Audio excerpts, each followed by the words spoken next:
Ahoy LEGO fans! We finally reached the 10th of December, which means double-digit doors. It's hump day and we're diving into a wicked and wildly wonderful Wednesday of winter treasures. What a day we had yesterday. City absolutely crushed it with their reindeer costume kid, but ultimately Minecraft said hold my beer, and axe, and enchanting table. As well as a snow golem festive sweater, they exceeded expectations with a range of accessories and kicked the antler-wearing kid down into second place. Turning our attention to the spreadsheet of truth, it's tight at the top. Harry Potter's first with 39, Star Wars is second with 38, and Minecraft is third with 37. That's only a 2-point spread on the top 3 calendars. City is fourth with 30, Frozen's in fifth with 28, and Friends is in last place with 26 points. Can Harry Potter hold that tenuous lead, or will we see a new calendar rise to the top today? Let's crack open every door number 10 and find out. We're starting out today with our current last place calendar, LEGO Friends, and I am looking for that first double-digit door, which is up here in the top right. No,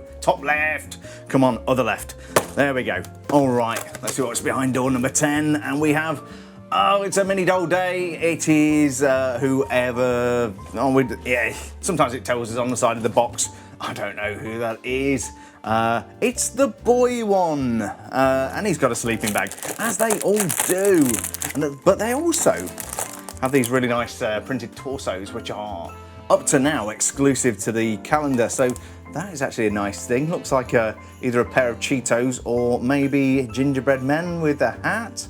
So yeah, not too shabby. Let's put this little chap together and see if we can figure out who he is. And so from the Heartlake City's holiday headquarters, we have Leo complete with sleeping bag. The sleeping bag itself is more of the same, but this time in a yellow and white colourway. Tossing aside the sleeping bag, let me introduce you to Leo. He's Mexican and speaks English and Spanish fluently. Unlike me, Leo reportedly loves soccer and apparently is quite skilled, unlike Cinderella. She keeps running away from the ball. I actually got addicted to playing soccer once. I just couldn't kick the habit.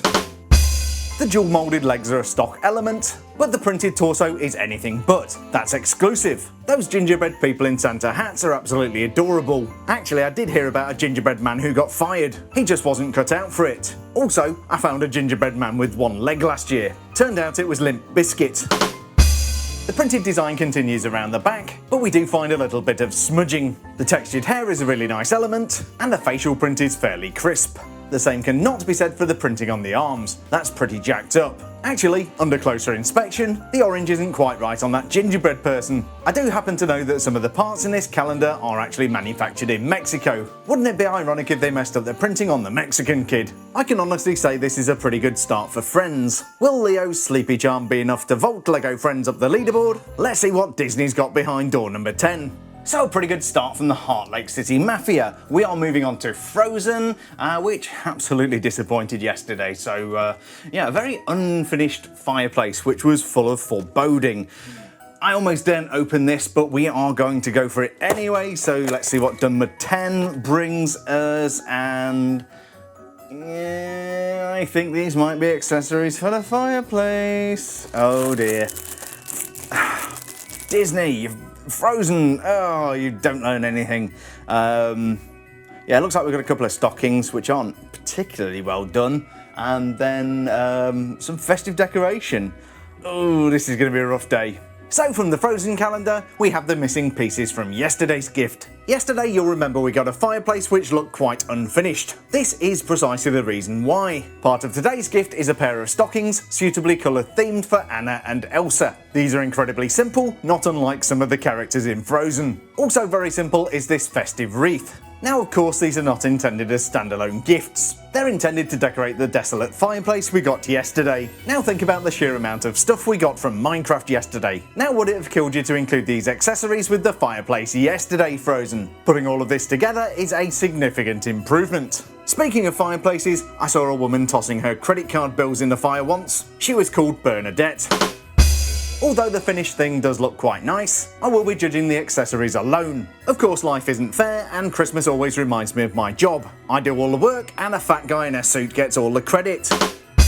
Will these stockings be stuffed with points, or will Frozen get nothing but coal when it comes to the scores? Stay tuned and we'll find out in just a few moments. I'm pretty sure all of the other calendars breathed a sigh of relief when they saw what came out of Frozen today, and I don't blame them because that was not good. So let's see if City can make us proud. Behind door number 10, what do we have here? Oh, we've got another toy. Oh no, they're not doing that again, are they? Oh, the walkie-talkie is a remote control. Oh dear, oh dear, oh dear. Yeah, it looks like we've got some kind of remote control car, so let's put this together. We shall take deep breaths and then we shall do some judging. And so from Lego City we have a remote control car complete with remote control. The car itself is very tiny and unfortunately those wheels don't spin. They snap into clips at the front of the back of the car which holds them rigidly in place. The car has a clear plastic canopy and, spoiler alert, a spoiler made out of a semicircular jumper plate. The thing I really don't like about this gift is the way the black 1x1 clip sits awkwardly underneath the vehicle. This reminds me of the time I got one of those electric cars. It was missing that new car smell. More of an Elon Musk. Although Lego does make some perfectly good remote control elements, this one just comes with a walkie-talkie. Unfortunately, the batteries in my remote control car died recently. I gave them away free of charge. Will this remote controlled racer rev its way to the top of today's leaderboard, or will it crash and burn in the competitive field? Let's jump to a galaxy far, far away and see what Lego Star Wars has for us today. Well, if I were Lego friends, I would be starting to get excited. They may be in with a chance of getting some points today. Will the same be said for Lego Star Wars? Let's see what's behind door number 10 and hopefully we got something good. Let's do this. We have, oh boy, oh boy, oh boy. I hate to use the word weapons rack because that would bring back cold sweats in the night, but yeah, I think we got some kind of accessory from Babu Frick's tool shop. Yeah, looks like a tool rack, very useful, but do you really want one of these in an advent calendar? It looks like it connects to something which we got in previous days maybe, and it might have a connection point on the other side, so this party may not be over. Anyway, let's put this little rack of goodies together and we'll take a closer look. And so from Lego Star Wars we have a tool rack for the Droidsmith workshop. Honestly, I'm struggling to find the will to live, let alone the will to praise this gift. The rack contains a selection of useful and not so useful tools. The hammer is an obvious choice for a tool rack. I once hit my Nokia phone with the hammer and it broke. Took it to Best Buy to get it fixed, but apparently they don't fix hammers. Next we have a handy crowbar in metallic gold, and a wrench which also doubles as a screwdriver for some reason. Finally we have that most essential of tools, a telescope. I got hit over the head by one of these once. I was seeing stars. Had to go buy a new one. The cost was astronomical. To keep this questionable collection of tools well organised, we have this handy tool rack. I guess you could also use this to hold weapons. If you so choose, you can connect this to the gift we got on day 2. Judging by the connection point on the other side, we'll be getting at least one more component to this multi-day gift. Now of course, we will be judging this as a standalone thing, because that's the way things work around here. Will this tool rack hammer Star Wars' chances of catching first place, or will they wrench victory from the jaws of defeat? We'll find out in 2 shakes of a bantha's tail. Wednesday's penultimate calendar is Lego Minecraft, which is making a break for first place.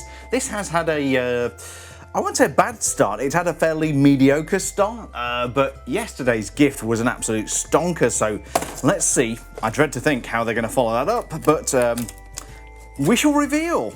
And we are following that up with, it's a bed. Okay, not sleeping on the job here, are you guys? Alright, we've got a bed with a crate and a sword. So, yeah, not quite as good as yesterday's gift, but it's thematically there, so let's pop this together and maybe think about taking 40 winks. And so from the Minecraft calendar, we have a bed and crate with sword. The bed is of course an essential part of the game. They allow a player to sleep and reset their spawn point to within a few blocks of the bed in the overworld. The bed's construction is basic and includes no printed or unusual elements. Slightly more exciting, we have a crate complete with sword. The pixelated sword is a nice element, but is very common, appearing in 94 different sets. At least we can be safe in the knowledge that a sword is cutting edge technology. I was going to get one of those circular swords, but I couldn't see the point. The crate, like the one we got from Lego Star Wars, is a nice and relatively useful element. It reminds me of that time thieves stole 30 crates of Red Bull from our local supermarket. I honestly don't know how they sleep at night. I can't fault the Minecraft theming, but will this bed rest easy at the top of the leaderboard, or will it be a nightmare for Minecraft's hopes and dreams? Let's see what magic the boy wizard conjured up. And bringing us home on this Wiki Wawa Wednesday is Harry Potter.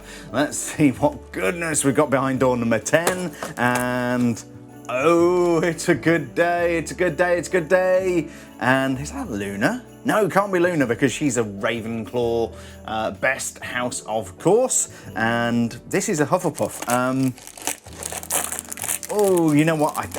I should know the names of the characters that are in this calendar, but this one escapes me. It's on the tip of my tongue. Anyway, give me 2 moments and we will regroup with her name and undoubtedly some insults about the Hufflepuffs. And so from Hogwarts School of Witchcraft and Wizardry, we have legendary Hufflepuff, Hannah Abbott. For those of you keeping count, this is actually the 3rd Hannah Abbott Lego minifigure. Hannah was famously a member of Dumbledore's army. When I joined the army, there was a unit consisting solely of babies. It was the infantry. It was a very cheap army. They had a Dollar General.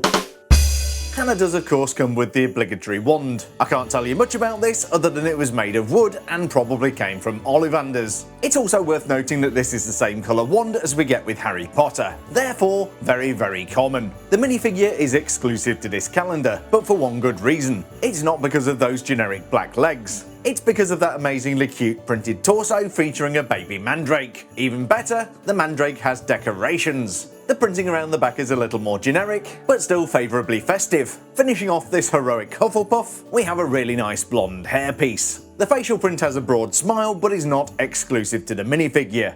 I'm sorry, did I offend you? As you can see, the alternate expression is very much less happy, whether you like Hufflepuff or not. This is a strong finish from Harry Potter. Will Hannah Abbott's Hufflepuff loyalty be enough to keep the boy wizard in first place? I think it's time we found out.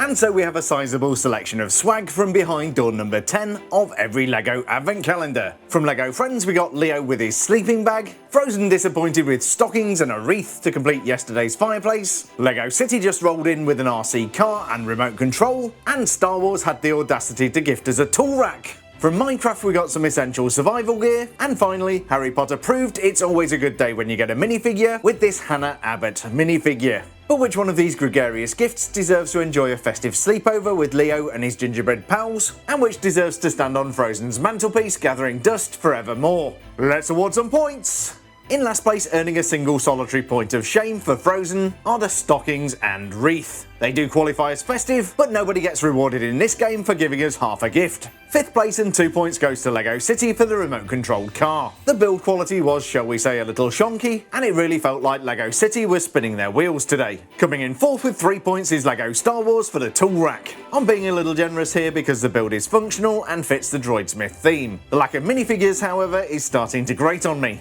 3rd place and 4 points goes to Minecraft for the bed and crate with sword. It's a nice enough thing and a sizable gift. But with that sword appearing in 94 sets, it's about as common as Dumbledore giving Gryffindor 5 points. 2nd place and 5 points goes to LEGO Friends for Leo with his sleeping bag. I was very appreciative of the festive torso, and LEGO Friends really needs the points. That means 1st place and 6 points goes to Harry Potter for Hannah Abbott with her festive Mandrake sweater. Probably the most house points a Hufflepuff has ever been awarded. Now, which of these gifts deserves a bonus festive point? I've got to point out the Harry Potter Christmas sweater, but the exclusive torso from Friends with gingerbread people wearing Santa hats is absolutely dripping with Christmas cheer. Now, this may be controversial, but I'm actually going to give the bonus point to the Frozen calendar. Instead of some printing, we've actually got 2 festive stockings and a festive wreath. In hindsight, I'm not sure these deserve the bonus point, but I've already written the script. Now, of course, the big question is, do you agree with today's scores? Do I deserve to get coal in my stocking for putting Frozen in last place? Or maybe I deserve to get sorted into Azkaban for denying friends a first place finish? As always, do share your thoughts and opinions in the comments. I do sometimes read them all and respond to as many as I possibly can. So after pivoting the prime numbers and doubling down the digits, how is the leaderboard for Advent Calendar of the Year 2025 shaking out? In last place with 30 points is Frozen. Still searching for a Christmas miracle with 31 points are LEGO Friends. And with 32 points, it's LEGO City. Just 2 points separate the bottom of the barrel. Minecraft is so close to the top of the table with 41 points. And so is Star Wars, both sharing that 2nd place spot. That means, with a 4-point advantage, LEGO Harry Potter is in first place with 45 points. We've got a race to the top between Minecraft, Harry Potter and Star Wars, and a race to the bottom for City, Friends and Frozen. Of course, all that can and possibly will change tomorrow, so if you've not already done so, do consider subscribing, and drop a thumbs up on the video if I made you smile. For now, have a wicked, wild and wonderful Wednesday, stay safe, and I'll see you bright and early tomorrow morning for another thrilling Thursday.